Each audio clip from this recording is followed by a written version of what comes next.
বিয়ের সাজে খাটের এক কোণে গুটিসুটি মেরে বসে আছি আমি, আর দেখে যাচ্ছি আমার সামনে চেয়ারে বসে থাকা লোকটার দিকে। লোকটা তীক্ষ্ণ দৃষ্টিতে আমার দিকে তাকিয়ে আছে আর সিগারেট খাচ্ছে। আমি এত ভয়ের মধ্যেও গুনে দেখলাম উনি এই 20 মিনিটে 8 সিগারেট খেয়ে ফেলেছে, এবার 9 নাম্বারটা মুখে দিয়েছে। এতক্ষণ যে বিয়ের সাজে সেজে উঠেছিল এখন তা নিস্তব্ধ হয়ে আছে।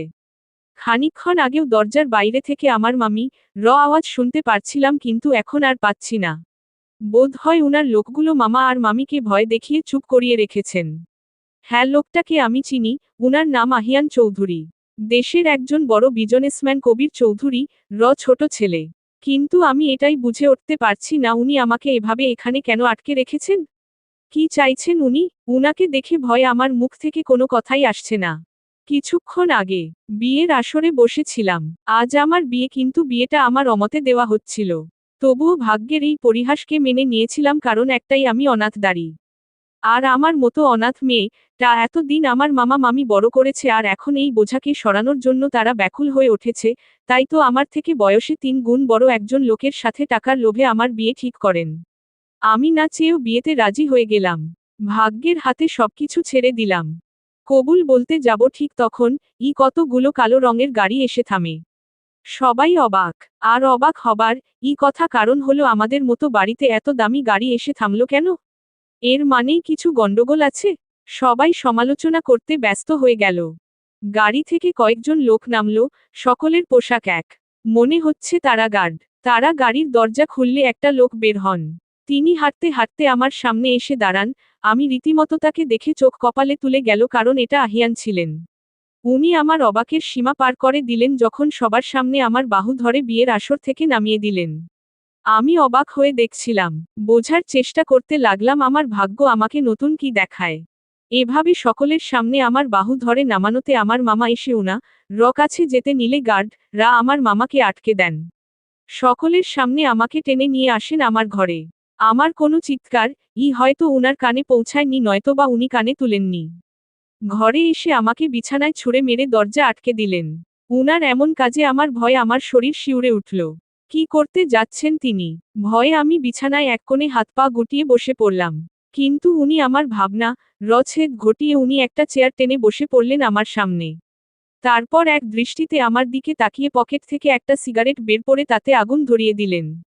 আমি উনাকে দেখেই যাচ্ছি। ভয় হচ্ছে খুব। হবার কথা, উনি যে আমার ওপর তার ঝাল মিটাচ্ছেন এটা আমি এখন বুঝেছি। প্রথমে ভেবেছিলাম হয়তো কোনো খারাপ মতলব আছে ওনার। কিন্তু এতক্ষণে যখন আমার কাছে আসেনি, তার মানে উনি শুধু আমায় কলঙ্কিনী করতে চায়, তাই এমনটা করছে। একটা চড়ের বদলা এভাবে নেবে ভাবতে পারিনি। কিন্তু আমি তো উনার কাছে ক্ষমা চেয়েছি, তারপরও এত রাগ দেখাচ্ছেন উনি।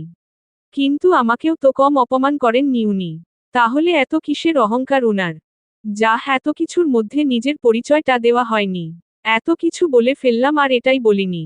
তাহলে কি করে হবে? আমি নিহারিকা নিহা, অর্নাসের বাংলা বিভাগের প্রথম বর্ষের ছাত্রী। প্রথমেই বলেছি আমি অনাথ। ছোটবেলায় কার অ্যাক্সিডেন্টে মা বাবা দুজনেই মারা যান। আত্মীয় স্বজন বলতে শুধু দাদি আর মামা মামি ছিলেন। কিন্তু আমার দাদিও আমাকে ধোঁকা দেন, তাই শেষমেশ মামা মামিদের কাছে চলে আসি। আমার একটা মামাতো ভাইও আছে। ও খুব ছোট, 7 বছর বয়স ওর। নাম হলো শুভ। এই পৃথিবীতে আমাকে শুধু ভালোবাসে। আমার ঘোর কাটল যখন দেখলাম উনি আমার কাছে আসছেন। আমি শুকনো ঢোক গিলে পিছনে যেতে লাগলাম। উনি আমার দিকেই আগাচ্ছেন। ভয়ে আমার হাত পা ঠান্ডা হয়ে যাচ্ছে। ভয়ে এখন গলা দিয়ে আওয়াজ বেরুচ্ছে না দাঁড়ি। উনি খাটের এক পাশে, আমি খাটের অন্য পাশে। উনি আমার হাত ধরে নিজের দিকে টানতে লাগলেন। এবার আমি কান্না করে দিলাম। উনি আমার হাত ছেড়ে দিলেন। আমি নিঃশব্দে কাঁদছি। উনি হুট করেই খাটের এপাশে চলে এসে আমার বাহু ধরলেন। ভয়ে আমি লাফিয়ে উঠলাম। অনেক ছাড়বার চেষ্টা করছি, কিন্তু পারছি না। উনার কাছ থেকে সিগারেটের বিছড়ি গন্ধ আমার নাকে আসছে। অনেক ছোটাছুটি করছি আমি, কিন্তু উনি ছাড়ছেন না। আমার হাত দুটো ধরে নিজের কাছে আনলেন। এখন আরো বেশি করে বাজে গন্ধটা পাচ্ছি। খুব কাঁদছি আমি। আমি উনার কাছে কাকুতি মিনতি করেই যাচ্ছি, কিন্তু উনা আমায় ধারছেন না। উনার এক হাত আমার দিকে বাড়ালেন, আমি ভয়ে চোখ বন্ধ করে নেই। হঠাৎ করেই ঠোঁটে কিছু অনুভব করি। সাথে সাথে চোখ খুলে তাকিয়ে দেখি উনি রুমাল দিয়ে আমার ঠোঁটের লিপস্টিক মুছছে। আমি আকস্মিকভাবে তাকিয়ে দেখছি। এই লিপস্টিক মুছার জন্য উনি এরকম করছেন। ব্যাপারটা কেমন কেমন লাগছে। কিন্তু মা, উনি লিপস্টিক মুছছে কোথায়? উনি তো আমার পুরো মুখে লিপস্টিক ভরিয়ে দিচ্ছেন। বিয়ের জন্য পার্লারে সাজাতে যায়নি, সত্যি বলতে কখনো পার্লারে যায়নি। টিউশনি, টাকায় পড়াশোনা করতাম বলে খুব হিসাব করে চলতে হতো। তাই আজও নিজেই ঘরে সেজেছিলাম, কম দামির সব জিনিসপত্র দিয়ে। যার কারণে উনি লিপস্টিক মুছছে যাওয়ায় তা সহজেই উঠে গেল। উনি আমাকে জোকার বানিয়েছে বুঝতে পারছি। কিন্তু উনি হুট করেই যখন আমার চুলে হাত দেন আমি কেঁপে উঠি। আমার খোঁপায় বাঁধা চুলগুলো উনি ছেড়ে দেন, শুধু তাই নয় আমাকে অগোছালো করে দেন। যেখানে আমি খুব পরিপাটি ছিলাম সেখানে উনি এক ঝটকায় আমার সাজ নষ্ট করে দেয়। তারপর আমাকে আবার বিছানায় ছুঁড়ে মারে। এক মুহূর্ত না দেরি না করে হন হন করে বেরিয়ে যায় রুম থেকে। আমি বিছানা থেকে উঠে কাঁদতে থাকে। জানি এত কিছুর পর আমার বিয়েটা আর হবে না, ভেঙ্গে যাবে। আমার মান সম্মান সব যাবে, শুধু তাই নয় মামি হাতে অনেক অত্যাচার ও সহ্য করতে হবে। উনি বের হবার সাথে সাথে মামা আর মামি সহ কিছু মেহমান রুমের ভেতরে আসলেন। আমার এমন অবস্থায় দেখে তারা নানান কথা বলতে লাগলেন। আমার মামা আর মামি রাগে ফুঁসছে। আমি গুটিয়ে কান্না করছি। সবার কথা কানে আসছে। বরযাত্রী নাকি চলে গেছে, মূলত উনাদের নাকি বের করে দেওয়া হয়েছে। সবাই বলাবলি করছে। কি মেয়েরা বাবা জন্মের পর মা বাবা খেলো, আর এখন যারা আশ্রয় দিল তাদের মাথা নিচু করে দিল। বরযাত্রীদের যেভাবে বের করে দেওয়া হয়েছে মনে হচ্ছে না এই বিয়েটা আর হবে। এই বিয়ে কেন আর কোথায়ও বিয়ে হবে না এই মেয়ের। এমন মুখপোড়া মেয়ে দেখিনি বাপু। নিশ্চয়ই ওই ছেলের সাথে কোনো সম্পর্ক ছিল, না হলে ওই ছেলে এত সাহস পায় কিভাবে? আরে দেখো, ওই ছেলের কোনো দোষই নেই। সব দোষ এই মেয়ে খুব খারাপ লাগছিল সবার এরকম কথা শুনে। ইচ্ছে করছিল এখন মরে যেতে। ফুপিয়ে ফুপিয়ে কাঁদতে থাকলাম আমি। শুভ দৌড়ে এসে আমার কাছে বসল। চোখের জল মুছিয়ে বলতে লাগলো, আপনি তুমি কাঁদছো কেন? তুমি কেঁদো না, কাঁদলে তোমাকে একদম ভালো লাগে না। এত মানুষের কথার মধ্যে একমাত্র ওর কথায় বেঁচে থাকার আশ্বাস পেলাম। হুট করেই মামি এসে আমার বাহু ধরে নিচে নামালেন। রাগী গলায় বলতে লাগলেন, কিরে মুখপুরি, বলছিস না কেন? কার সাথে কি করেছিস? এখন চুপ কেন? মান সম্মান তো সব খেলি, আর কি খাবি? জন্মের পর মা বাবা খেলি, তারপর খেলি দাদিকে, আর এখন আমাদের খেতে এসেছিস? মুখপুরি, অলক্ষী, অনামুখ। চুলের মুঠি ধরে, কার সাথে রাত কাটিয়েছিস? কে এই ছেলে বলছিস না কেন? মামি আমার লাগছে, ব্যথায় কুকড়ে ওঠে। হ্যাঁ, এখন তো লাগবেই। এরকম নোংরা কাজ করার আগে মনে ছিল না এই সব। মামি বিশ্বাস করো আমি কিছু করিনি। কাঁদতে কাঁদতে আবার মুখে মুখে তর্ক করছিস। তোকে তো আমি। হাত তুলতে লাগলো। ভয়ে আমি চোখ বন্ধ করে নিলাম। কিন্তু আমার গালে যখন চড় পড়ল না, তখন আমি চোখ মেলে তাকিয়ে দেখি কেউ একজন মামি হাত ধরে আছে। আমি তাকে একটু দেখার চেষ্টা করলাম। একটা মেয়ে, দেখতে বেশ সুন্দরী। পোশাক আশাক দেখে মনে হচ্ছে খুব বড় লোক। মামি রাগে ফুঁসছে, চোখ দুটি রাগে লাল হয়ে আছে। কে রে তুই? সাহস কি করে হয় আমার হাত ধরার? অচেনা মেয়ে আমি কে সেটা না জানলেও হবে, কিন্তু আপনার সাহস হয় কিভাবে উনার গায়ে হাত তোলার? কেন রে, কি লাগে ও তোর? এত দরদ দেখাচ্ছিস কেন তুই? তোকে হাত করলো কিভাবে এই অনামুখী? হাত নামিয়ে। অচেনা মেয়ে, ভদ্রভাবে কথা বলুন। চৌধুরী বাড়ির বউ। চৌধুরী বাড়ির বউ। চমকে উঠে উপস্থিত সবাই বড় বড় চোখ করে আমার দিকে তাকালো আর আমি বাকরুদ্ধ হয়ে মেয়েটার দিকে তাকিয়ে আছে। কি বলছে ও? শেষের ফার্স্ট ব্র্যাকেট। হ্যাঁ, চৌধুরী বাড়ির বউ, মানে কবির চৌধুরী, পুত্রবধূ, আর আহিয়ান চৌধুরী, স্ত্রী। আমার অবাকের সীমা এবার চরম পর্যায়ে পৌঁছালো। আমি কবে আহিয়ানকে বিয়ে করলাম? কিছু বলতে যাব তার মধ্যে মামি বলে উঠল, তুমি কে? অচেনা মেয়ে কবির চৌধুরী, বড় মেয়ে, আয়ানা চৌধুরী।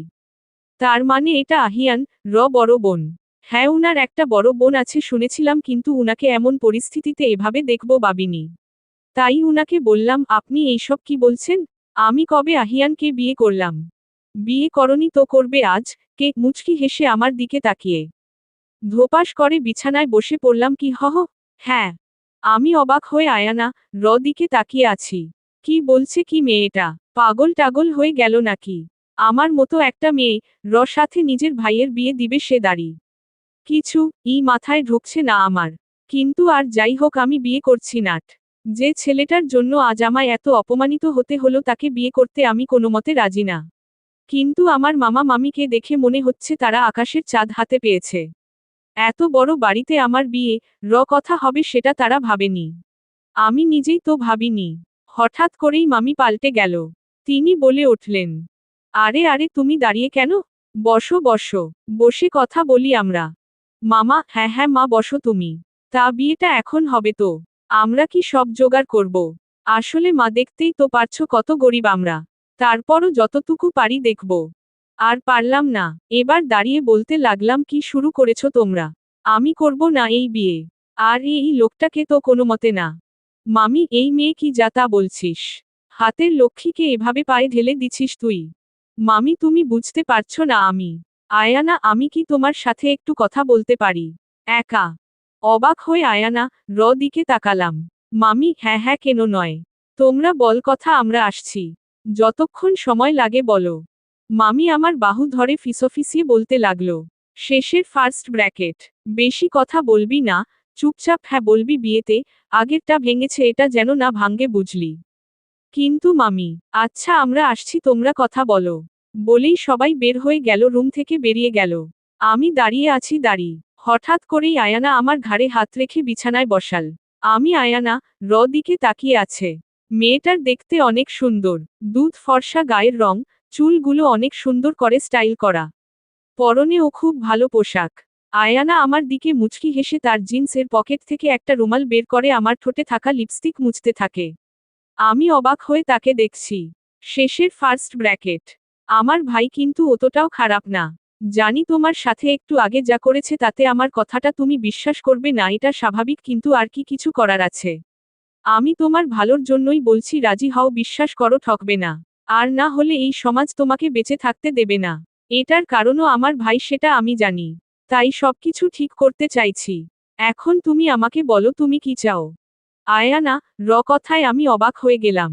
কি বলবো বুঝতে পারছি না, কিন্তু আয়ানা, বলা প্রত্যেকটা কথা সত্যি। আসলেই আজকের ঘটনার পর কেউ আমায় বিয়ে করতে চাইবে না, সমাজ আমাকে নষ্টা আর কলঙ্কিনীর উপাধি দিবেন। কিন্তু তাই বলে উনার মতো একটা লোক কে বিয়ে করব এটা ভাবতেও ভালো লাগছে না। দ্বিধা দ্বন্দ্বে পড়ে গেলাম আমি। অসহায় মুখ করে আয়ানার দিকে তাকালাম, যার অর্থ আমি বুঝতে পারছি না আমি কি করব। আয়ানা আমার দিকে তাকিয়ে মুচকি হাসে বলল, আমি লোকজন পাঠিয়ে দিচ্ছি, তারা তোমাকে তৈরি করে দিবেন। আমার হাতে হাত রেখে বললেন, বিশ্বাস করতে পারো আমায়। ওর কথায় ভরসা পেলাম, তাই মুচকি হাসি দিয়ে মাথা নাড়লাম। আয়ানা বের হয়ে সাথে সাথে আমার মামা আর মামি আসলো। তারা আমাকে জিজ্ঞেস করছে আমি কি বলেছি। আমি কিছু বলতে যাব তখন কয়েকজন মেয়ে আমার ঘরে প্রবেশ করল। তাদের সবার পরনে এক ধরনের পোশাক। তাদের মধ্যে একজন বলে উঠল, আপনারা বউকে রেখে বাইরে যান, আমরা উনাকে সাজাতে এসেছি। মামা মামি বেশ বুঝতে পারল আমি বিয়েতে হ্যাঁ বলেছি। তারা খুশিতে গদ হয়ে বের হয়ে গেলেন। মেয়েগুলো আমাকে ধরে আয়নায় সামনে বসাল। তারপর আমাকে সাজাতে শুরু করল। আমি আয়নার দিকে তাকিয়ে আছি। শ্যামলা গায়ের রং আমার, দেখতে অতটা সুন্দর না। শুধু চুলগুলো লম্বা, এছাড়া আমার কোনো গুণ নেই। না আছে পোশাকে আশাকে কোনো সৌন্দর্য। ভাবছি আহিয়ানের দেখতে খুব সুন্দর তিনি। ভার্সিটির সবাই তাকে খুব পছন্দ করে। আমার এখনো মনে আছে, ভার্সিটিতে প্রথম দিনের কথা। আমি দাঁড়িয়ে কথা বলছিলাম সাথে। বলা হয়নি ইতি আমার বেস্ট ফ্রেন্ড। বন্ধু বলতে শুধু ওই ছিল আমার। আমার গেও অবস্থার কারণে কখনো কেউ আমার বন্ধু হয়নি। যাই হোক, কথা বলতে বলতে দেখি একটা গাড়ি ঢোকে ভার্সিটিতে। সবার নজর ওখানে থাকায় আমি কৌতূহলটা মেটাতে পারিনি। কে এসেছে যে সবাই এভাবে তাকিয়ে আছে? কে জিজ্ঞেস করাই বলল, একটু পর বুঝতে পারবি। আমিও অধীর আগ্রহে তাকিয়ে আছি। গাড়ি থেকে একে একে কয়েকটা ছেলে মেয়ে বের হলো। দেখেই বোঝা যাচ্ছে অনেক বড় লোক। কিন্তু আমার চোখ আটকালো একটা ছেলের দিকে। ছেলেটা দেখতে খুব সুন্দর, কালো জ্যাকেট, কালো জিন্স পরা ছিল। উনার সিল্কি চুলগুলো বাতাসে উড়ছিল। কিন্তু আমার চোখ ছিল তার সানগ্লাসটার দিকে, কারণ এটা দেখতে চমৎকার ছিল। সে বের হবার পর কয়েকটা মেয়ে তার কাছে গিয়ে প্রেম নিবেদন করল। কিন্তু উনি কাউকে কখনো পাত্তা দেয়নি। সে পাশ তাদের দিকে না তাকিয়ে পাশ কাটিয়ে চলে গেল। এমনে মেয়েগুলো বেশ সুন্দর ছিল। তার এই অ্যাটিটিউড দেখে আমি হা হয়ে দিকে তাকালাম। ভ্রু নাচিয়ে বলল, কেমন, এত অহংকার? শুধু বলে অহংকার, ভার্সিটির ফার্স্ট বয়। তার রেকর্ড এখন পর্যন্ত কেউ ভাঙতে পারেনি। ওহ তাই এত অহংকার, বলতে পারিস। এমনেতে সব মেয়ের ক্রাস, তা তোর কি ক্রাস হলো নাকি? আমার আবার ক্রাস? না রে, এত ভাবার সময় নেই। আচ্ছা আমার লেট হচ্ছে। এখন চলে যাবি? রান্না তো করেই না এসেছিস, আরেকটু থাক। না রে, লেট হয়ে যাবে। তার মধ্যে রাফি পরীক্ষা। ওর আম্মু বলেছে একটু বেশি করে পড়াতে। এখানে থাকলে ওর বাসায় যেতে দেরি হয়ে যাবে। আচ্ছা সাবধানে যা। তুইও সাবধানে থাকিস। বের হয়ে গেলাম ভার্সিটি থেকে। ব্যাগে খুঁজে 50 টাকা পেলাম, কিন্তু এখনো মাস শেষ হয়নি। এই টাকা খরচ হলে চলবে না, তাই হাঁটতে লাগলাম। হেঁটেই বাসায় যেতে হবে। 1 ঘন্টার মতো লাগবে যেতে, তাই তাড়াতাড়ি হাঁটা শুরু করলাম। 3টা টিউশনি করি, এতে আমার খুব একটা ভালো চলে না। তার মধ্যে মামিকেও টাকা দিতে হয়। কিন্তু আর টিউশনি তো পাচ্ছি না, করব কিভাবে? ভার্সিটির বেতনও দিতে হবে, তার মধ্যে নতুন বইও কেনা লাগবে। খুব টেনশনে আছি, কি করব বুঝতে পারছি না। এসব ভাবতে বাসায় চলে আসলাম। এসে দেখি আমার মামি রেগে আছেন। কিন্তু রেগে যাবার কারণ কি বুঝে উঠতে পারার আগেই গালে খুব জোরে একটা চড় খেলাম। চোখ থেকে সাথে সাথে নোনা জল পড়তে লাগলো। মামি রুদ্রকণ্ঠে বলে উঠল, এতক্ষণ সময় লাগে আসতে নবাবজাদি? সারাদিন টিটি করলে হবে? ঘরের কাজগুলো কে করবে? কতগুলো থালাবাসন পড়ে আছে, জামাকাপড় পরে আছে, এগুলো কে পরিষ্কার করবে? জমিদারি পেয়েছ নাকি যখন খুশি আসবে? হেঁটে এসেছি মামি, তাই দেরি হয়ে গেছে, আমি এখন সব করে দিচ্ছি। হ্যাঁ করো তাড়াতাড়ি, সব কিছু আমার ঘাড়ের উপর এসে পড়ে। রেগে চলে গেলেন মামি। ঘরের সব কাজ করতে করতে 3টা বেজে গেল। না খেয়েই বেরিয়ে পড়লাম টিউশনি করতে। টিউশনি করে আসতে আসতে সন্ধ্যা গড়িয়ে গেল। সারাদিন কিছু না খাওয়াতে খুব খিদে পেল। মামি কাছে গিয়ে খেতে চাইলে মামি বলল, আরেকটু পর তো রাত হয়ে যাবে, তখন যেন খেয়ে নেই। কিছু না বলেই পেটে বালিশ নিয়ে চাপা দিয়ে পড়তে বসলাম।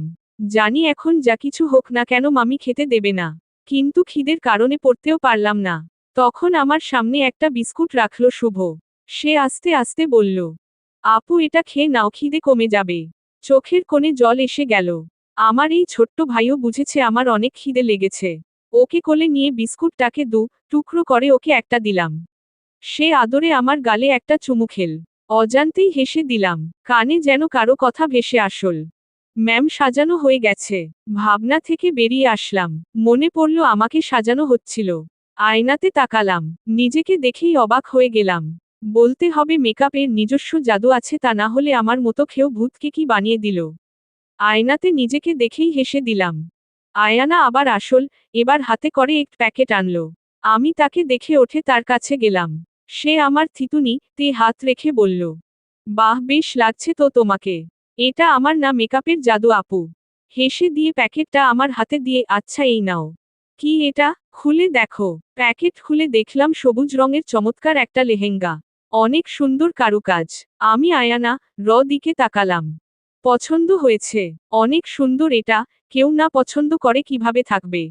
তাহলে পরে নাও এটা, আমি একটু পর এসে তোমায় নিয়ে যাব। আপু একটা কথা বলবো। হ্যাঁ বলো। আচ্ছা উনি কি এই বিয়েতে রাজি? এই উনি টাকে আহিয়ান। ভ্রু কুচকে আমার দিকে তাকিয়ে মাথা নিচু করে ফেললাম। বেশি টেনশন করো না, সাজ নষ্ট হয়ে যাবে। পরে আমি কে কি দেখাবো? বুঝতে পারলাম কথাটা এড়িয়ে যাচ্ছেন। আমি আর প্রশ্ন করলাম না। যা আছে ভাগ্যে দেখা যাবে। আপু চলে গেলেন। আমি লেহেঙ্গা পরে আয়নায় দাঁড়িয়ে নিজেকে দেখছি। মা বাবা কথা খুব মনে পড়ছে। আজ আমাকে এভাবে দেখলে অনেক খুশি হতো। চোখের কোণে পানি জমে গেল। আয়ানা দরজা টোকা দিয়ে বলল, আমি তৈরি তুমি? আমি চোখের পানি মুছে বললাম, হ্যাঁ। আয়ানা এসে আমার সামনে দাঁড়িয়ে মুচকি হেসে নিয়ে গেল। ভাবছি এখন নতুন কি দেখব। ভয়ে আমার হার্টবিট বেড়ে যাচ্ছে। মেহমান এখনো সবাই আছে। সবার মুখ কেমন জানি লাগছে। আমি মাথা নিচু করে হেঁটে যাচ্ছি। কারো চাহনি আমার ভালো লাগছিল না। কাছে আসতেই মামি আমার হাত ধরলেন। আমি সামনে তাকিয়ে দেখি আহিয়ান হাতে মোবাইল নিয়ে চেয়ারে বসে আছে। তার মানে কি উনি বিয়েটা করবেন? আমি আয়ানা দিকে তাকালাম। সে আমার দিকে তাকিয়ে কিঞ্চিত হাসল। এর মানে বিয়েটা উনি করবেন। কিছুক্ষণের মধ্যেই আমি মিস নিহারিকা নিহা থেকে মিসেস নিহারিকা নিহা আহিয়ান চৌধুরী হয়ে গেলাম। উনি বিয়েটা করেছেন কোনোরকম প্রশ্ন ছাড়াই। খুব একটা সহজ বিষয় না এটা। কেমন ঘোলাটে লাগলো ব্যাপারটা।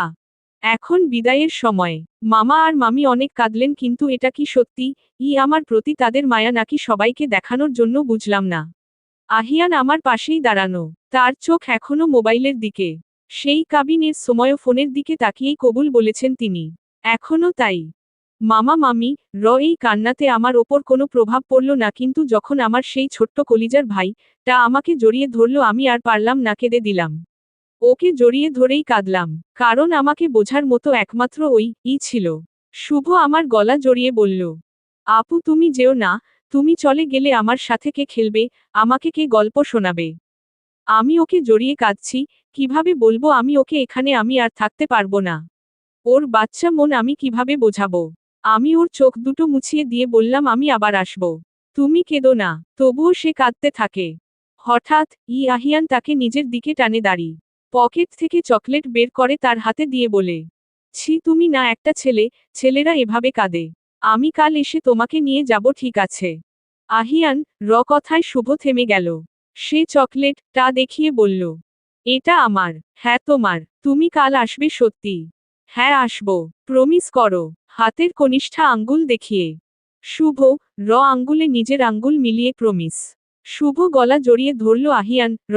মামি শুভ কে নিয়ে বলল, এমন করে না বাবা, আপু এখন চলে যাবে, যেতে দাও। আয়ানা বলে উঠল, গাড়িতে বসো, দেরি হচ্ছে আমাদের। আমি গাড়ি দরজা খুলতে যাব, আহিয়ান নিজেই খুলে দিল। আমি ভিতরে বসলাম, আহিয়ান আমার পাশে এসে বসল। গাড়ি ড্রাইভার চালাবে, আয়ানা সামনের সিটে বসল। খুব কষ্ট হচ্ছিল ওদের ছেড়ে আসতে।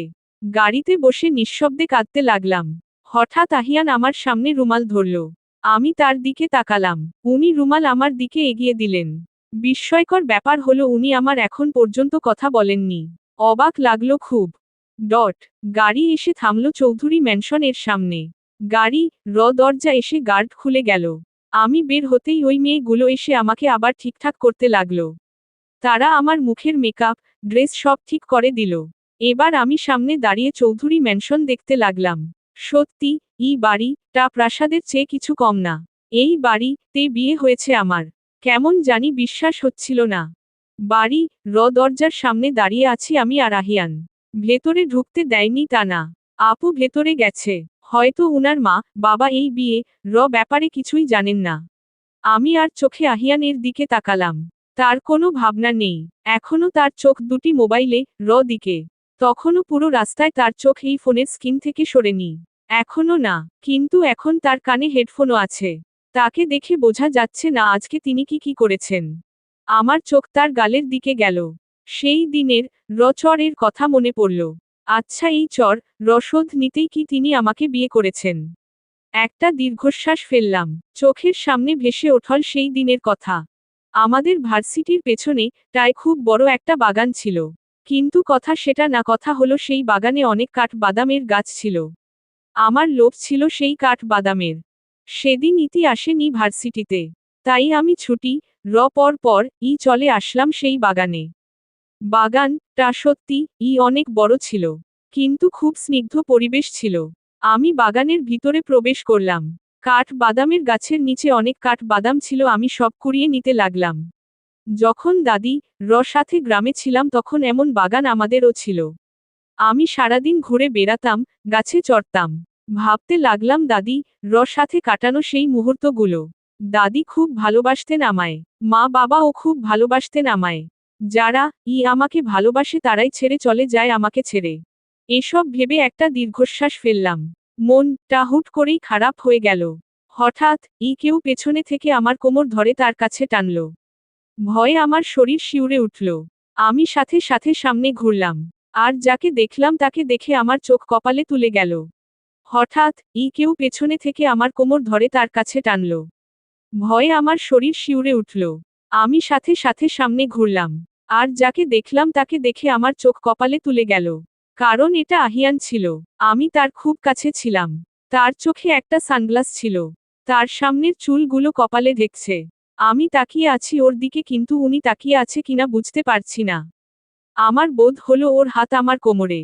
আমি তাড়াতাড়ি করে কোমর থেকে উনার হাত সরিয়ে পেছনে যেতে নিলাম। কিন্তু অবাক করার বিষয় হলো উনি এখনো আবারও আমার কোমর ধরে নিজের কাছে টানলেন। এবার ধৈর্যের বাঁধ ভেঙে গেল আমার। আর কিছু না ভেবে একটা চড় বসিয়ে দিলাম ওনার গালে। উনি সাথে সাথে ছেড়ে দিলেন আমাকে। হয়তো এটা আশা করেননি।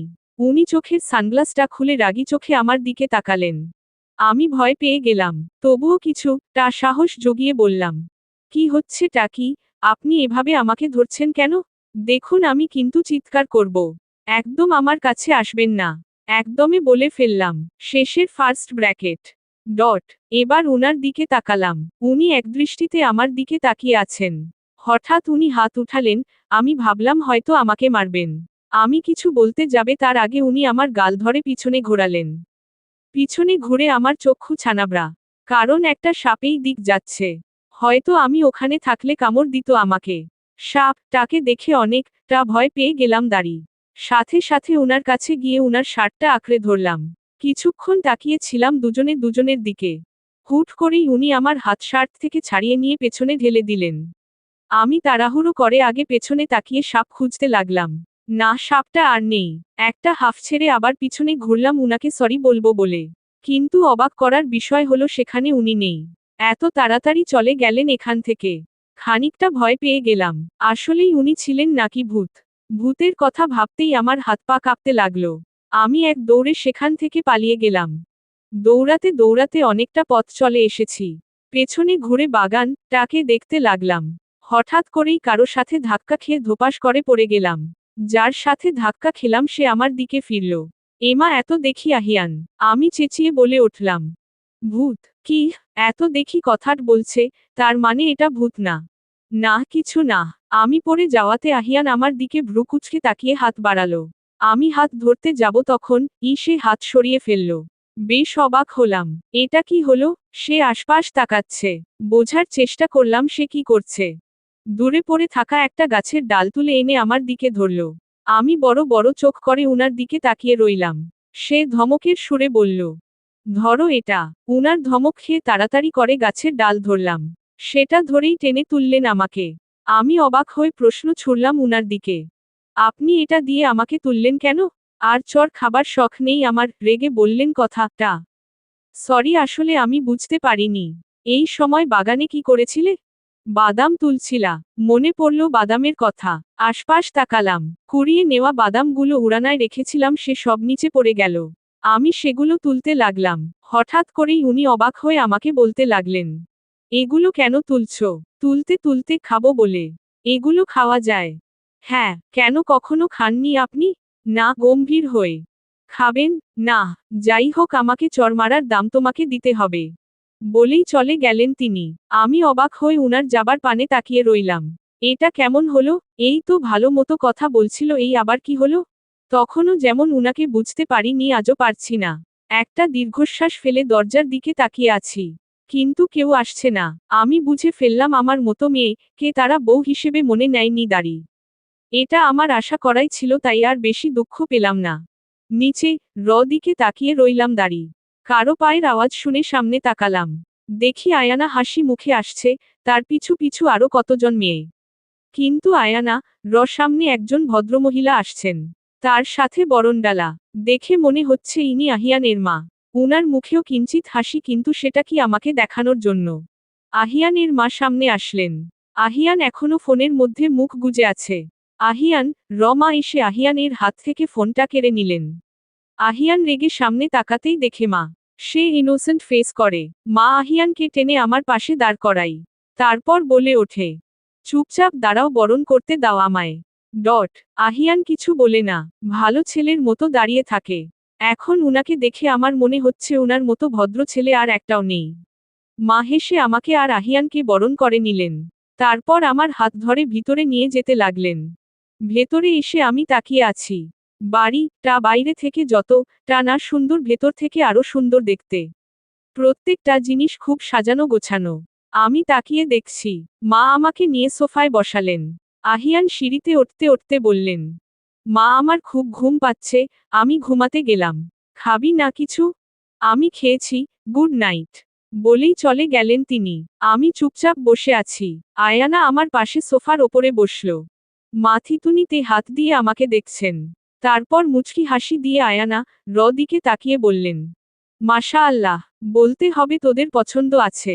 তোদের পছন্দ মানে, আহিয়ান কি পছন্দ করেছে আমাকে নাকি? কেমন জানি সব ঘোলাটে লাগলো। মা, কথায় কোথায় জানি রহস্য লুকিয়ে আছে এমন লাগছে আমার। আয়ানা হেসে বলল, দেখতে হবে আমি কার মেয়ে। এমন সময় একজন ভদ্রলোক আসলেন। আয়ানা আর মা তাকে দেখে দাঁড়িয়ে গেলেন। তাদের দেখা দেখি আমিও দাঁড়ালাম। সে এসে আমার সামনে দাঁড়ালো। চোখে চিকন ফ্রেমের গোল চশমা, পরনে একটা পাঞ্জাবি, মুখটা খুব গম্ভীর করে আমার দিকে তাকিয়ে আছেন। আমি তার চাহনিতে মাথা নিচু করে ফেললাম। আর চোখে আয়ানা দিকে তাকালাম। আয়ানা ফিসফিসিয়ে বলল, তোমার বাবা, তার মানে এনি কবির চৌধুরী। আমি তার দিকে তাকিয়ে অজান্তেই মুখ থেকে আব্বু বেরিয়ে গেল। তাড়াতাড়ি করে তাকে সালাম করলাম, হয়তো উনি এরকমটা আমার কাছে আশা করছিলেন। উনি আমাকে জিজ্ঞেস করলেন, নাম কি তোমার? নিহারিকা নিহা। ভ্রু কুচকে গম্ভীর গলায় বললেন, আহিয়ান চৌধুরী কে বলবে? বাবা, কথায় আমি বোকা মতো উনার দিকে তাকালাম। উনি আমার থেকে চোখ সরিয়ে মা দিকে তাকিয়ে বললেন, ওকে খাইয়ে দিয়ে ঘুমাতে যেতে বলো, অনেক রাত হয়েছে। বাবা, কথা শুনে আমি বলে উঠলাম, কথাটা আমাকে বললেন না কেন? বাবা আমার দিকে তাকিয়ে মা কে বললেন, তোমার ছেলে কোথায়? আমি আবার বললাম, উনি ঘুমাতে চলে গেছেন। বাবা আমার দিকে তাকিয়ে বললেন, তোমাকে আমি প্রশ্ন করেছি যে তুমি ওর দিচ্ছ? আমি তাড়াতাড়ি করে বললাম, সেটাই তো আপনি আমাকে কিছু জিজ্ঞেস করছেন না কেন? আবারও মা দিকে তাকিয়ে, আমি ঘুমাতে গেলাম বলেই চলে গেলেন। আমি বাবা চলে যাওয়া দেখতে লাগলাম। আয়ানা আমার সামনে দাঁড়িয়ে বলল, কি সাহস তোমার, তুমি বাবা মুখে মুখে তর্ক করলে? আমি তর্ক করলাম কোথায়? মা হেসে বলে ওঠল, যেমন শ্বশুর তেমন বৌমা। শ্বশুর এবার জব্দ হবে। তা আর বলতে মাও কিভাবে বাবা প্রত্যেকটা কথার ওর দিল। আচ্ছা, তোমার ভয় করল না? মেয়েরা কখনো বাবাকে ভয় পায় নাকি? ভয় পেলে তো মা কে পায়?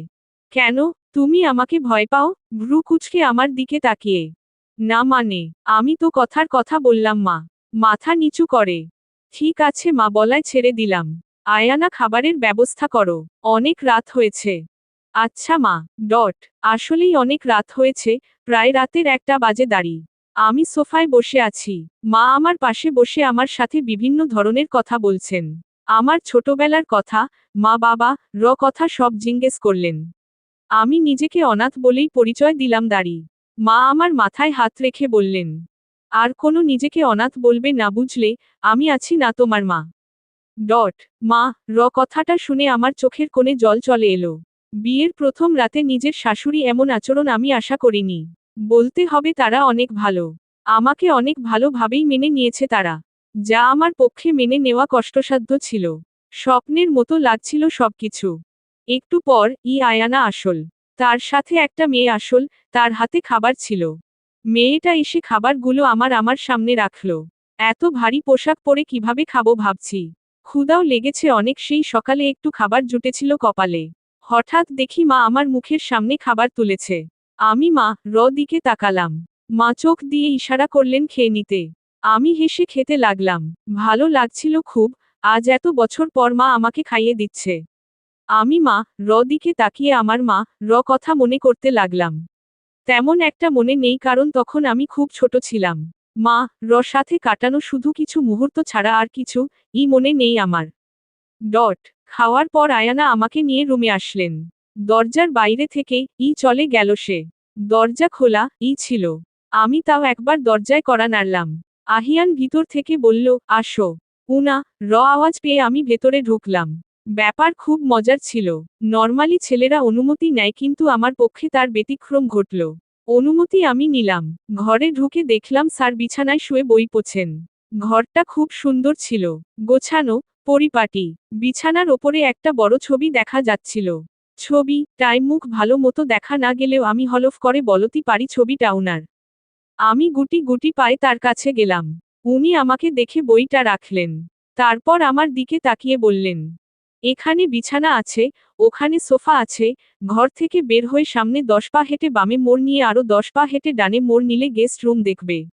সব বলে দিলাম, যেখানে ইচ্ছে শুতে পারো। আমি এখন ঘুমাবো, গুড নাইট। একদমই সব বলে দিল।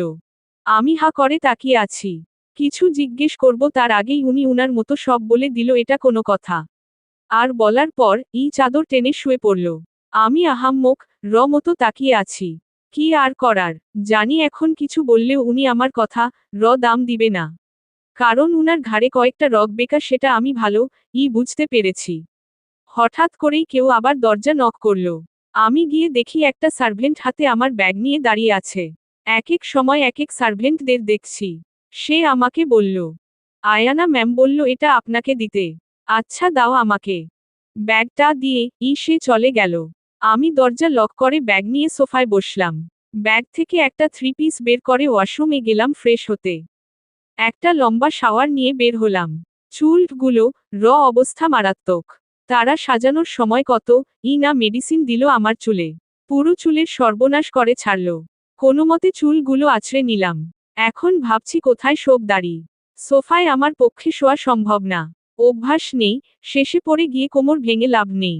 আচ্ছা গেস্ট রুম গেলে কেমন হয়, কিন্তু যদি কোনো সার্ভেন্ট দেখে ফেলে তাহলে মান সম্মান সব যাবে। আচ্ছা উনার পাশে? না বাবা, এত সাহস আমার নেই। উনার পাশে তো কোনোমতে শোয়া যাবে না। হঠাৎ করেই মেঝেতে চোখ পড়ল। ভাবলাম এখানেই শুয়ে পড়ি। যেই ভাবা সেই কাজ। আলমারিতে হাত দিলাম। আলমারি খোলাই ছিল। আমি ওখান থেকে একটা চাদর আর একটা বালিশ নিয়ে নিচে বিছানা পাতলাম। শুতে যাব তার আগে উনার দিকে একবার তাকালাম। ঘুমিয়ে পড়েছে উনি। বাচ্চাদের মতো লাগছে তাকে। আসলেই বাচ্চাদের মতো, কারণ উনার দুই পাশে বাচ্চাদের মতো 2টি কোল বালিশ। আমি একবার হেসে ঘুমিয়ে পড়লাম। রুমের লাইট অফ করলাম না। শোবার সাথে সাথেই ঘুম চলে এলো। খুব ক্লান্ত ছিলাম। সারাদিনে যেই ঝড়টা গেল আমার ওপর, পরে আর পারলাম না। কিছুক্ষণ মধ্যেই ঘুমিয়ে গেলাম। মাঝরাতে কারো গরম নিঃশ্বাস আমার ঘাড়ে পড়ায় জেগে উঠলাম আমি। অনুভূতি হচ্ছে আমি বিছানায়, আর আমার ঘাড়ে কারো মাথা। শুধু তাই নয়, পেটে ওপর কারো হাতও আছে। চিৎকার করতে যাব বোধ হলো রুমের লাইট অফ। কিন্তু আমি তো জ্বালিয়ে ঘুমিয়েছিলাম। তাহলে মাঝরাতে কারো গরম নিঃশ্বাস আমার ঘাড়ে পড়ায় জেগে উঠলাম আমি। অনুভূতি হচ্ছে আমি বিছানায়, আর আমার ঘাড়ে কারো মাথা। শুধু তাই নয়, পেটে ওপর কারো হাতও আছে। চিৎকার করতে যাব বোধ হলো রুমের লাইট অফ। কিন্তু আমি তো জ্বালিয়ে ঘুমিয়েছিলাম। তার মানে এটা আহিয়ান কাজ। কি করব আমি এখন? ওর প্রতিটা নিঃশ্বাস আমার ঘাড়ে পড়ছে। কেমন জানি অনুভূতি, এটা অস্বাভাবিক লাগছে আমার। উনার এতটা কাছে আমি আগে কখনো আসিনি। না, এভাবে আর থাকা যায় না। অন্য হাত দিয়ে টেবিলে থাকা ল্যাম্পটা জ্বালালাম। ল্যাম্পের আলোতে উনার মুখ দেখা যাচ্ছে। আমার ঘাড়ের কাছে মুখ গুজে আছে। উনার হাত আমার পেট থেকে সরালাম। এখন একটু স্বাভাবিক লাগছে। চুপচাপ খাট থেকে নামতে যাব, কিছু সাথে যেন টান খেলাম। তাকিয়ে দেখি আমার ওড়না ওনার হাতে পেঁচানো। আমি আস্তে আস্তে সেটা খোলার চেষ্টা করতে লাগলাম। আহিয়ান, কি করছো তুমি? আমার দিকে তাকিয়ে। আচমকা উনার গলা পেয়ে লাফিয়ে উঠলাম। আহিয়ানের দিকে তাকিয়ে আছি। সে আবারও আমাকে বলল, কি করছো তুমি? আমি আসো। আসলে তোতলাচ্ছ কেন? ভ্রু কুচকে। না মানে, পালিয়ে যাচ্ছ নাকি? উনার কথায় আমি চরম অবাক হলাম। আমি কিছু বলার বদলে উনার মুখে হা হয়ে তাকিয়ে আছি। কি হলো, চুপ হয়ে গেলে কেন? উঠে বসলেন। আপনি এইসব কি বলছেন? পালাতে যাব কেন? তাহলে এটা খুলছিলে কেন? হাত দেখিয়ে। আমার ওড়না আপনি পেঁচিয়ে রেখেছেন কেন? আমি কি জিজ্ঞেস করলাম আগে সেটা বলো। কেন খুলছিলে? আমি তো এখানে ঘুমাইনি, আপনি আমাকে এখানে কেন আনলেন? তোমাকে কে বলল আমি এনেছি? মানে, ভ্রু কুচকে। তার মানে তুমি জেগেছিলে? জেগে থাকার কি হলো? আমি তো মেঝেতে শুয়েছিলাম। এখানে আসলাম কি করো? আর এখানে আপনি ছাড়া আর কে আছে যে আমাকে আনবে? ও আচ্ছা, তাহলে তোমার মনে আছে। থাকবে না কেন? আচ্ছা, আমি কি বলেছিলাম তোমাকে? ভ্রু নাচিয়ে। কি বলেছেন? উনার দিকে তাকিয়ে। বলেছিলাম না, বিছানা আছে, সোফা আছে, গেস্ট রুম আছে, যেখানে মন চায় ঘুমিয়ে পড়ো। 3টা অপশন দিয়েছিলাম তো তাহলে। তাহলে তুমি মেঝেতে শুতে গেলে কেন? আমি বলেছিলাম মেঝেতে গিয়ে ঘুমাও। রেগে ধমক দিয়ে বললেন। উনার ধমকে লাফিয়ে উঠলাম। তাড়াতাড়ি করে বলতে লাগলাম, আসলে সোফায় আমি ঘুমাতে পারি না, আর সার্ভেন্ট দেখলে কি ভাববে না ভাববে, তাই আমি গেস্ট রুমে যাইনি। বিছানা কি দোষ করেছিল? আপনি? আমি মানে, আপনার সাথে আমি এক বিছানায় ঘুমাতে পারবো না। আমার কথা শুনে খানিকক্ষণের জন্য চুপ হয়ে গেলেন তিনি।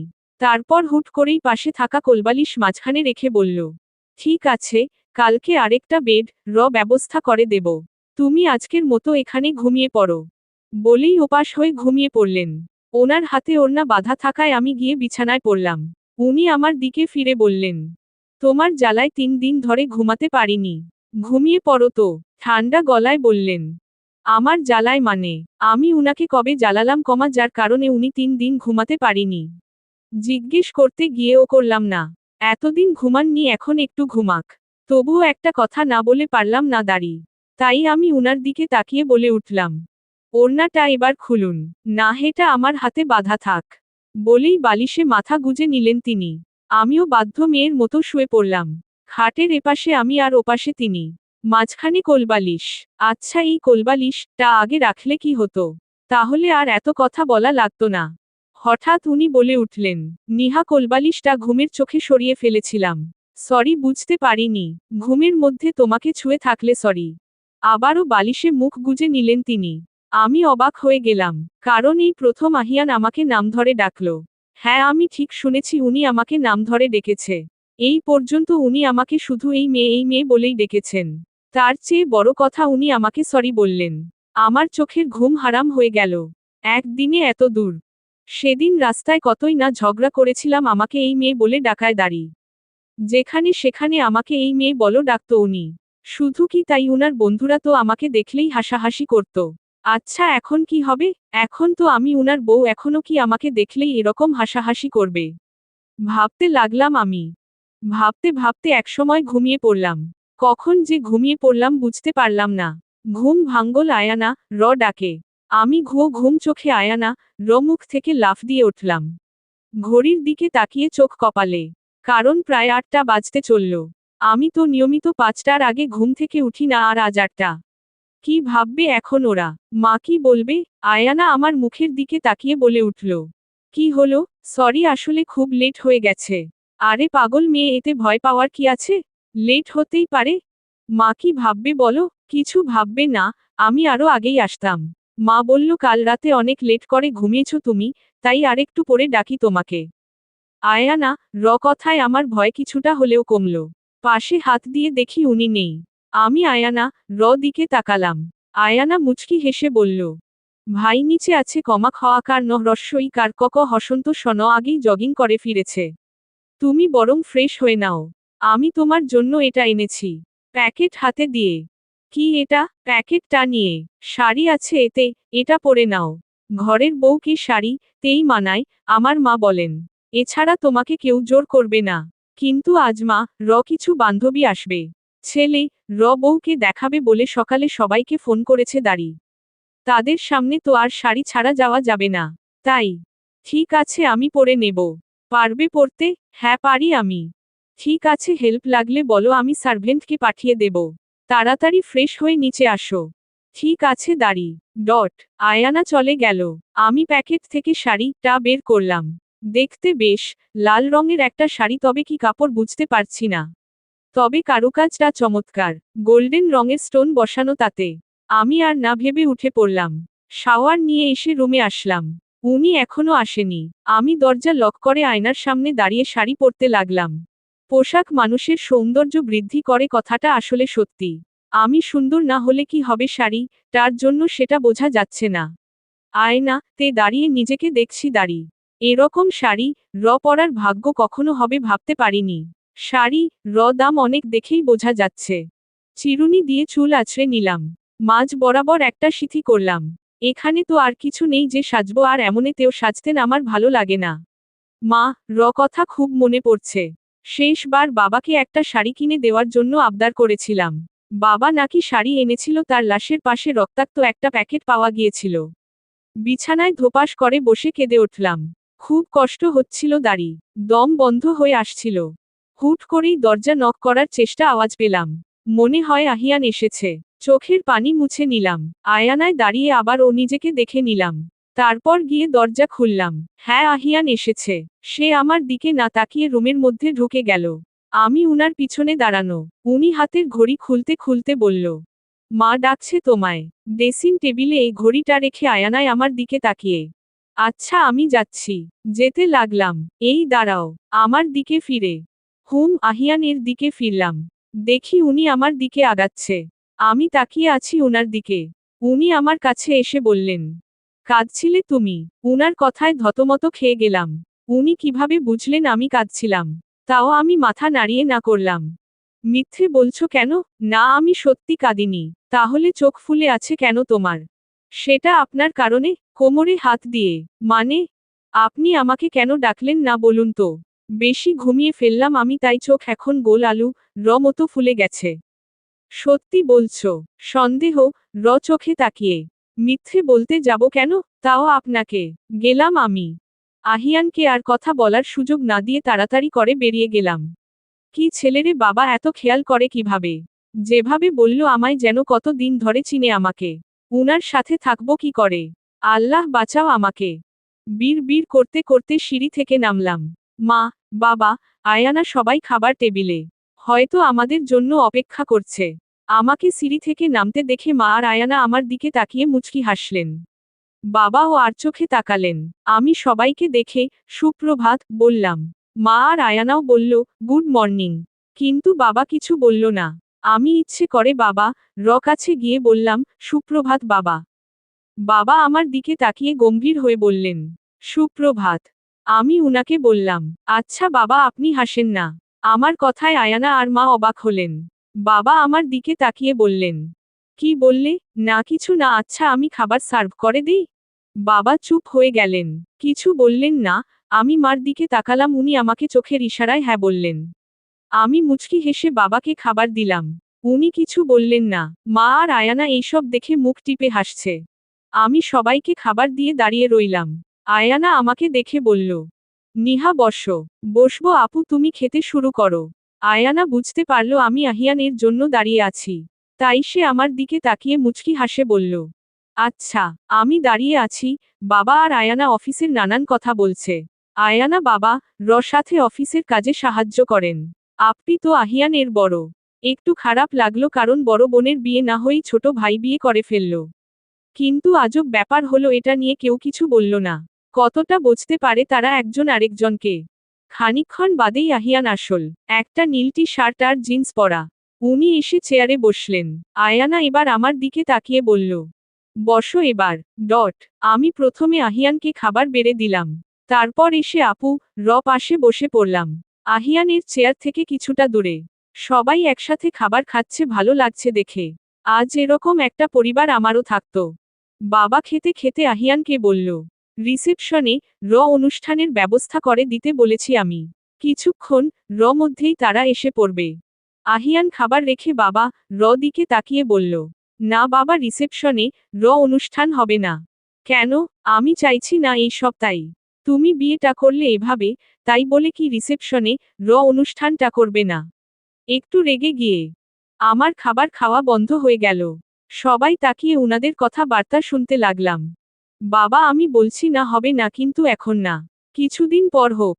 কিন্তু আপু বলে ওঠল, বাবাও যখন চাইছে না, জোর করো না দাঁড়ি। ওটা অত ইম্পর্ট্যান্ট কিছু না। আয়ানা তুমিও। আপু চোখ দিয়ে বাবাকে ইশারা করলেন। বাবা আর কিছু বললেন না। আমার একটু অবাক লাগলো।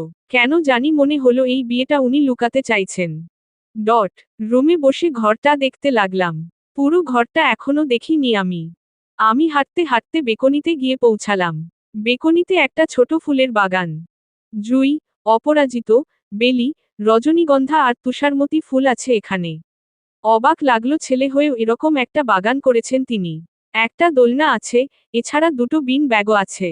কিন্তু এখানে কিছু বোতল আছে। কিসের এগুলো? কোথাও দেখেছি বলে মনে হচ্ছে। আমি বোতল হাতে নিয়ে গন্ধ শুঁকতে লাগলাম। ছি, কি বিচ্ছিরি গন্ধ! গন্ধে আমার মাথা ঘুরে যাচ্ছিল। পড়ে যেতে লাগলাম, তখন কেউ এসে মনে হলো আমাকে ধরল। তাকিয়ে দেখি আহিয়ান আমার বাহু ধরে আছে। আমি তাড়াতাড়ি ঠিক হয়ে দাঁড়ালাম। আহিয়ান আমার হাত থেকে বোতল নিয়ে বলল, কি করছিলে তুমি? এটা মদের বোতল না। ছি, কি বিচ্ছিরি গন্ধ! এটা আপনি এইসব খান কিভাবে? আহিয়ান আমার হাত থেকে বোতল নিয়ে বলল, কি করছিলে তুমি? এটা মদের বোতল না। ছি, কি বিচ্ছিরি গন্ধ! এটা আপনি এইসব খান কিভাবে? তুমি আমার জিনিসপত্র না বলে হাত দিলে কেন? প্রশ্ন চিহ্ন। আমার থেকে চোখ সরিয়ে। আগে এটা বলুন, আপনি কি সত্যি এসব খেয়ে থাকেন? উনার দিকে তাকিয়ে। তুমি বের হও এখান থেকে। আমি কিন্তু বাবাকে বলে দেব। বাবা এখন অফিসে গেছে, বুঝলে, তাই তুমি কথা বলা বন্ধ করো। আমার দিকে ফিরে, রাতে তো আসবে, আমি তখন বলে দেব দেখিয়েন। আচ্ছা, কি জানতে চাও বলো। দাঁতে দাঁত চেপে মুখ টিপে হেসে বললাম, এসব কেন খেয়ে থাকেন আপনি? চোখের পাতা একবার বুঝে আমার দিকে তাকিয়ে ঠান্ডা গলায়, একাকিত্ব দূর করতে কি হহ চেঁচিয়ে বললাম। চেঁচামেচি করছো কেন?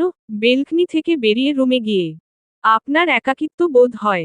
দৌড়ে উনার সামনে গিয়ে দাঁড়িয়ে হ্যাঁ পাশ কাটিয়ে চলে গিয়ে, আরে আরে কোথায় যাচ্ছেন শুনুন তো, আবার উনার সামনে গিয়ে দাঁড়িয়ে।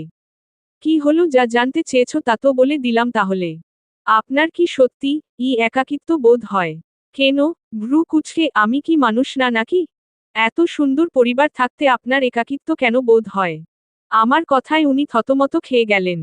বিস্মিত হয়ে আমার দিকে তাকিয়ে বললেন, পরিবার থাকালে একাকিত্ব থাকে না মানুষের? একদম না। আর এক্ষেত্রে আপনার ফ্যামিলি তো কত ভালো, কত বোঝে আপনাকে। তাহলে জীবনে এমন কিছু কথা থাকে যা কখনো সবাইকে বলা যায় না, বুঝলে? না বুঝলাম না, আপনি আমার কথা শুনুন। জীবনে কোন কথাই মানুষ এভাবে এভাবে গোপন করে, এ কথা যেমন সত্য তেমন এটার বিকল্প ক্ষেত্রও কিন্তু আছে। সেটা হলো পরিবার। একটা পরিবারের মূল্য কিন্তু সবাই বোঝে না, আর যে বোঝে তার থাকে না। পরিবার এমন একটা রহমত যা সবার ভাগ্যে থাকে না। আল্লাহ তাআলা সবাকে এই ভাগ্য দেন না। সত্যি, খুব ভাগ্যবান সে যার একটা পরিবার আছে, আর দুর্ভাগ্য সে যার কোনো পরিবার নেই। আপনি জানেন আপনি মারা যাওয়ার পর এই পরিবার আপনার কথা মনে করবে, কিন্তু যার কোনো পরিবার নেই সে বেঁচে থাকা আর মরে যাওয়া পুরো একটাই কথা। একাকিত্ব দূর করার জন্য তাদের থেকে দূরে না গিয়ে তাদের সাথে সময় কাটান। দেখবেন একাকিত্ব বলে কোনো কথাই থাকবে না। উনি নিচে খুব মনোযোগ দিয়ে আমার কথা শুনলেন। আমি তাড়াতাড়ি করে উনাকে প্রশ্ন করলাম, বুঝলেন?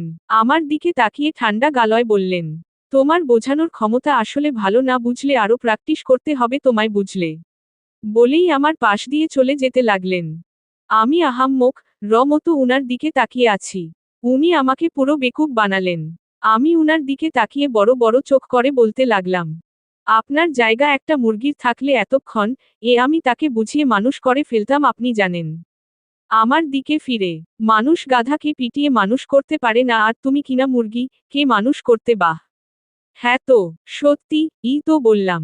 হ্যাঁ বুঝেছি, মুরগিটা তাহলে নিশ্চয়ই তোমার মতো পাগলা গারদ থেকে পালিয়ে এসেছিল। তাহলে পারতে। এত বড় অপমান। অপমান কোথায় করলাম? আচ্ছা, তাহলে কি প্রশংসা করলেন? না তাও না, আপনি দেখি সেধে সেধে আমার সাথে ঝগড়া করছেন। আমি তো বলেই গেছিলাম আপনি তো আহিয়ান চৌধুরী, আর আহিয়ান তো সেধে সেধে ঝগড়া করে, এটা তো উনার অভ্যাস। কি বললে তুমি? একবারে সত্যি কথা। খুব বেশি কথা বলছো ইদানিং ধরে। আমার দিকে আগাতে আগাতে পিছুতে লাগলাম। হঠাৎ করেই বিছানায় গিয়ে বাঝলাম। হাত দিয়ে পেছনে থেকে একটা বালিশ নিলাম আর উনাকে বলতে লাগলাম, তো ভয় নাকি আমি আপনাকে যে কথা বলা যাবে না? তাহলে ভয় পাওয়া ছেড়ে দিয়েছ? নিহা কাউকে ভয় পায় না, বুঝলেন? বলেই উনার গায়ে বালিশ মারতে লাগলাম। আরে নিহা, কি করছো? ছাড়ো ছাড়ো। আজ তো মোটেও ছড়ব না। সবকিছু রসদ নেব আজ। বলেই আরো জোরে জোরে মারতে লাগলাম। উনি আমার দৌড়াতে লাগলেন। আমি উনার পিছু পিছু যাচ্ছি। একসময় উনি গিয়ে সোফায় বসলেন। আমি তবুও মারছি। কিছুক্ষণ পর বালিশের সব তুলে বের হতে লাগলো। আমি তাও মারছি। তুলো সব উড়ছে। একসময় বালিশ পুরো ফাঁকা হয়ে গেল। আমি উনার দিকে তাকালাম। উনি আমার দিকে তাকিয়ে আছে। আমি উনাকে দেখে এক পা পিছু হলাম। উনি দাঁড়িয়ে শরীর ঝেড়ে নিলেন। তারপর আমার দিকে ফিরে আমার মাথা থেকে একটা তুলো হাতে নিয়ে বললেন, বাহাদুরি শেষ। ঠান্ডা গলায় একদম। উনার কথায় আমি শুকনো ঢোক গিললাম। কারণ উনি ঠান্ডা গলায় মানেই এখন বোম বাস্ট হবে। এটার প্রমাণ আগেও পেয়েছি। আমি দাঁত বের করে হেসে যেতে নিব, উনা আচমকা আমার 2 হাত ধরে পিছনে নিয়ে আটকে ধরলেন। আমি উনার খুব কাছে ছিলাম। উনি দাঁতে দাঁত চেপে আমাকে বলতে লাগলেন, এখন ইচ্ছে করছে তোমাকে আছাড় মারতে, বুঝলে? কি আপনি আমায় আছাড় মারবেন? আমার কোমর ভেঙে ফেলবেন? মা! চেঁচিয়ে উনি আমার মুখ চেপে ধরলেন। এই কি হচ্ছে? চেঁচাচ্ছ কেন? Dash dot dot dot dot. কি হলো, কথা বলছো না কেন? আমি চোখ দিয়ে ইশারা করলাম উনার হাত আমার মুখে। কথা বলবো কিভাবে? আচ্ছা, সরি সরি। হাত সরিয়ে এখন বলো। কি বলবো টাবার? আপনি আমাকে আছাড় মারবেন আর আমি চেঁচাতে পারবো না, বাবা! আবার চেঁচালাম। আবার আমার মুখে হাত দিয়ে।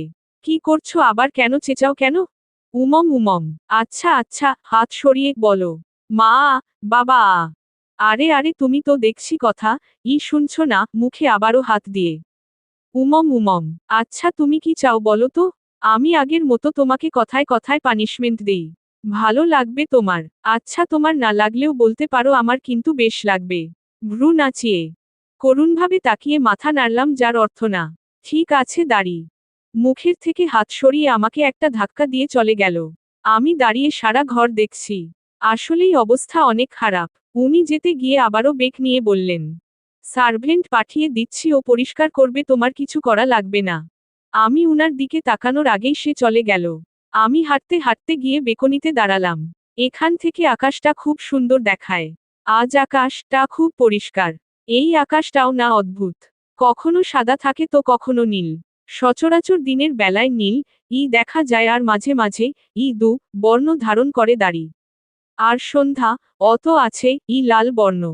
আকাশের দিকে তাকাতে তাকাতে দোলনায় বসে পড়লাম। দোলনাটা খুব সুন্দর দেখতে, আর বসতেও বেশ দাঁড়ি। হুট করেই উনার পানিশমেন্ট কথা মনে পড়ল। উনাকে চর মারা কারণে ভয়ে দুদিন ভার্সিটিতে যায়নি। সেদিন ভার্সিটিতে গিয়ে চোরের মতো ঢুকলাম। ক্যাম্পাসে কোথাও উনাদের দেখলাম না। আমি চুপচাপ ক্লাসরুমে গিয়ে পাশে বসে রইলাম। ইতি তো আমায় দেখে বেজায় খুশি। আবার অভিমানও করল 2 দিন আসিনি বলে। আমি ওকে সব কথা খুলে বললাম। আমার সাথে সাথে সেও ভয় পেয়ে গেল। জনেই চুপ। হঠাৎ কয়েকজন মেয়ে আসল। তাদের চিনতে কষ্ট হলো না, কারণ তারা আহিয়ান এর ফ্রেন্ড নীতি, আনিকা আর টিনা। এদের দেখে ভয়ে আমার আত্মা শুকিয়ে গেল। ওরা রুমে আসা পর বলতে লাগলো, নিহাকে। আমি ভয়ে ঢোক গিলে দিকে তাকালাম। ইতি মাথা নাড়িয়ে না বলল। যেহেতু আমাকে তেমন কেউ চিনে না, তাই কেউ বলতে পারল না। তারপর ওরা হাতে কিসের পেপার বের করল। সেটার দিকে তাকিয়ে আমাদের সবার দিকে তাকাতে লাগলো। হুট করেই আনিকা আমার দিকে তাকিয়ে বলে উঠল, এই তো এই মেয়ে। সাথে সাথে সবাই আমার দিকে তাকালো। আমি ভয়ে ভয়ে উঠে দাঁড়ালাম। নীতি আমার কাছে এসে গাল ধরে এদিক ওদিক করে পেপারটা দেখতে লাগলো। আমি বুঝতে বাকি রইল না, এই পেপারে আমার ছবি আছে। আমি মনে মনে বললাম, নিহা আজ তো তুই শেষ। নীতি আমার হাত টেনে রুম থেকে বের হয়ে গেল। ইতি আমার পিছন পিছন দৌড়াতে দৌড়াতে আসল। নীতি আমার হাত ধরে ক্যাম্পাসে নিয়ে গেল। তারপর আমার হাত ছিটকে ফেলল। আমি গিয়ে একটা গাড়িতে বাড়ি খেলাম। চোখ তুলে উপরে তাকিয়ে দেখি আহিয়ান গাড়ি ওপরে বসে ফোন টিপছে। আমি কি বলবো বুঝতে পারছি না। আশপাশ তাকিয়ে দেখি আরো কয়েকজন ছেলে, এরা সবাই তার বন্ধু দাঁড়ি। আকাশ, নাহান আর আনাফ। সবাই বাঁকা হাসি হেসে আমার দিকে তাকিয়ে আছে। ইতি দৌড়াতে দৌড়াতে এসে আহিয়ান সামনে দাঁড়িয়ে বলে, ভাইয়া, ও বুঝতে পারেনি দাঁড়ি। প্লিজ এবারের মতো ক্ষমা করে দিন ওকে দাঁড়ি। টিনা ইতিকে একটা ধমক দিয়ে বলে, এই মেয়ে, তুমি এত দরদ কিসের? এত দরদ থাকলে পানিশমেন্ট নিতে পারো। এদিকে আহিয়ানের কোনো পাত্তা নেই। সে একধ্যানে ফোন টিপছে দাঁড়ি। আমি ইতিকে চোখের ইশারায় চুপ থাকতে বলি। সে চুপ হয়ে যায়। আনাফ বলে ওঠে, আচ্ছা কি পানিশমেন্ট দেব? নাহান বলে ওঠে, যেটাই দেবার দে, কিন্তু শিক্ষা হওয়া চাই। আনিকা আমার কাছে আসতে আসতে, হ্যাঁ এটা ঠিক বলেছিস, এমন পানিশমেন্ট দেব যেন সারাজীবন মনে থাকে। নীতি এসে আমার গাল চেপে ধরে, ঠিক বলেছিস, সাহস কত আমার আহি দিকে হাত বাড়ায়। ওকে তো আমি। টিনা নীতি ঘাড়ে হাত রেখে বলে ওঠে, আরে আরে থামো থামো, একটা কাজ করলে কেমন হয়, ওর হাতটা মুচড়ে দেই। নীতি বাঁকা হাসি দিয়ে বলে, ঠিক বলেছিস, হাতটাই মুচড়ে দেই তাহলে বেশ হবে। যে হাত দিয়ে আমার আহি কে মারল, সেই হাতটা রাখার দরকার কি? আমি ব্যথায় কুঁকড়ে উঠছি। খুব জোরে গাল চেপে ধরে আছে আমার। আমি কোনো কথাই বলতে পারছি না। ভয়ে আমার মুখ থেকে কথাই বের হচ্ছে না। আকাশ বলে ওঠে, নীতি থামো, এসব আহি পছন্দ করে না। হাত ভাঙা, মুচড়ে দেওয়া এসব বাদ। অন্য কিছু বল। টিনা, আজকের রোদটা কিন্তু সেই। আনিকা, হ্যাঁ ঠিক বলেছিস, এখন রোদের তাপ অনেক। নীতি বাঁকা হাসি দিয়ে, আমি বুঝতে পেরেছি। বলেই আমাকে মাঠের মাঝে রোদে দাঁড় করিয়ে দেয়। তারপর আমাকে ধমক দিয়ে বলে, এক পা ওঠাও। আমি তাড়াতাড়ি করে এক পা ওঠা। টিনা ধমকে বলে ওঠে, কানে হাত দাও। আমি কানেও হাত দেই। আনিকা এসে তার ব্যাগগুলো আমার হাতের মধ্যে রেখে বলে, ব্যাস, ছুটি হওয়া অবধি এভাবে সেজে দাঁড়িয়ে থাকো, বলেই সবাই জোরে হেসে ওঠে। তারপর তারা গাড়ির কাছে যায়। আমি এখান থেকে আহিয়ানকে গাড়িতে বসা অবস্থায় দেখছি। সবাই আমাকে দেখছে, হাসছে, মজা করছে। ইতি অসহায় ভাবে তাকিয়ে আছে দাঁড়ি। আমি মুচকি হেসে ওর দিকে তাকাই। কিন্তু এত কিছু মধ্যে আহিয়ন একবারও আমার দিকে ফিরে তাকালো এটা। কিন্তু আমি ওর দিকেই তাকিয়ে আছি। কিন্তু এতে ওর কোনো ভাবনা নেই। ওকে দেখে মনেই হচ্ছে না এখানে কিছু হচ্ছে। কেমন শান্তভাবে বসে আছে। মানুষ এভাবে বসে থাকে কিভাবে? প্রায় 2 ঘন্টা হয়ে গেছে, আমি এখনো এভাবে দাঁড়িয়ে আছি। রোদের তাপ মনে হচ্ছে আরো বাড়ছে। মাথা ঘুরছে এখন আমার। পা আর রাখতে পারছি না। বারবার পড়ে যাচ্ছে। চোখ ঝাপসা হয়ে যাচ্ছে। না আর সম্ভব না। পড়ে যেতে লাগলাম, মনের কথা হলো কেউ এসে আমার বাহু ধরল। আমি ঝাপসা ঝাপসা চোখে আহিয়ানকে দেখলাম। মনে হলো উনি আমার বাহু ধরে আছে। আসলেই এক হাত দিয়ে উনি আমার বাহু ধরে আছে আর অন্য হাত দিয়ে ফোন টিপছে। কি ছেলেরে বাবা, এখানে মানুষ মরে যাচ্ছে তবুও উনার ফোন টেপা কমছে না। উনি আমাকে ধরায় উনার সব বন্ধু দৌড়ে আসে। তার সাথে ইতিও। উনি আমাকে দাঁড় করিয়ে আকাশের কাছে পানির বোতল চায়। আকাশ অবাক হয়ে পানির বোতল উনাকে দিলে উনি এবার ফোনটা পকেটে রাখে। তারপর বোতলের ছিপি খুলে আমার মাথায় সব পানি ফেলতে লাগে। আমি অবাক হয়ে উনার কাণ্ড দেখছি। উনি আমার দিকেই তাকিয়ে আছে।